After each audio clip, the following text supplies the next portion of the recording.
Isabella, thank you. Well, both lanes of Interstate 35 in north central Iowa are now open after blizzard conditions shut the road down for about 24 hours. KCRG TV9's Rebecca Vaughn joins us live in the studio with why those roads tend to get so bad. Now, this was I-35 yesterday after several accidents shut it down overnight, and it just fully reopened earlier this afternoon. Now, while this is the first time the road closed this season, I-80 here in eastern Iowa closed due to blizzard conditions just weeks ago.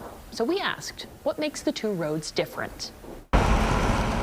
Naturally, I-35 has probably had more instances where we've had to close than I-80. Craig Bargford with the Iowa DOT facilitates the calls statewide when it comes to shutting down an interstate due to winter weather. Zero visibility.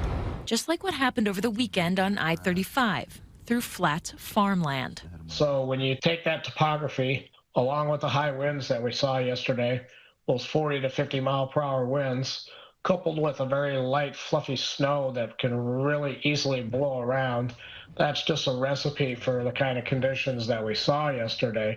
So how does that compare to I-80 here in eastern Iowa? It's not as flat, still pretty flat, but you get into some of these rolling, undulating hills in that Grinnell, Malcolm, towards Williamsburg area. It just seems to be a natural area that when the winds are just right and high enough, they do create some very low visibility conditions there.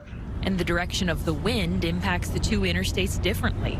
The 35, since it's a north-south highway, where 80 is the east-west highway,